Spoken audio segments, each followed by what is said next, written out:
So, my name is Michael Sparks, and I've been releasing some videos out here in California in regards to the current situation in Teamsters Local 399, our current work situation, and how it's the slowest it's been in over 20 years that I've been in the business, and how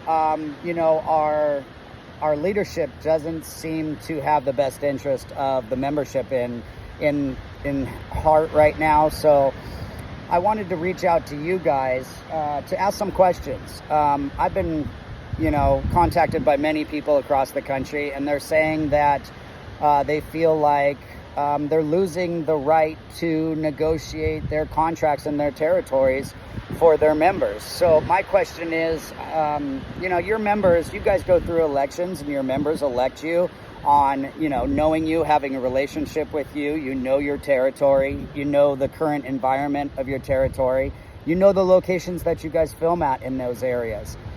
For somebody to come in and say that you have to let them negotiate your contract, I just think it's a very big overstep. And my question is, why do we even have elections at all? Why do you have an election to elect your principal officers, and your members make a choice, between one candidate and another? If this is going to be the new norm around the country, why should we even have different local movie division locals around the country at all? And I think my biggest question is that the end goal? Are we and you and the other locals around the country being pushed out? Losing control over your territory, losing control over your members. Not that they're out of control, but, as a leader, somebody else is taking the power away from you. And, I just think it's a big overreach for all the locals across the country. So, the best part about our locals is that we know our members. We work with our members. We know our territory. I mean, we work at the beach where I'm at right now. We know what it takes to film on the beach with gators and, golf carts and, bringing people up and down to the sand and back and forth from trailers. Well, your environment. You know what it takes to film in the snow.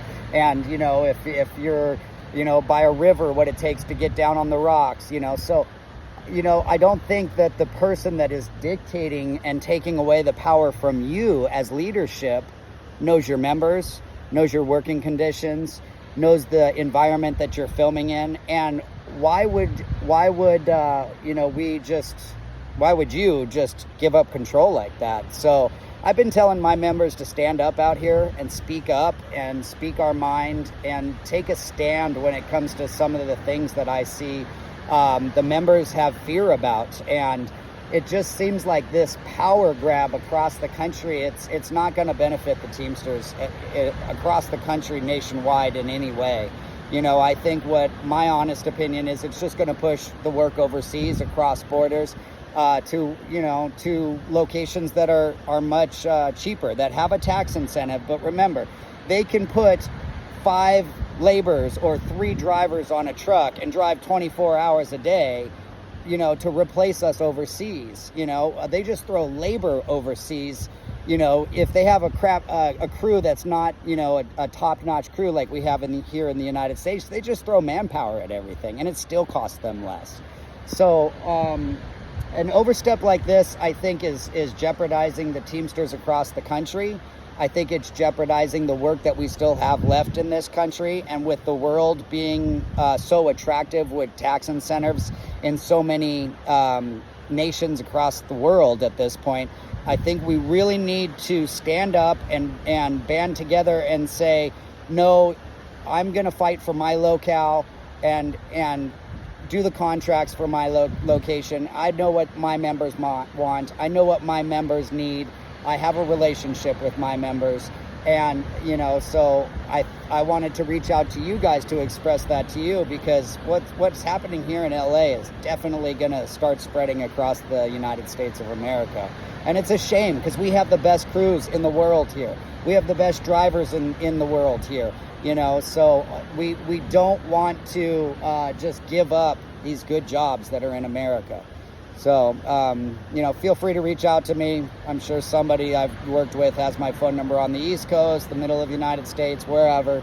My phone is always on. Take care.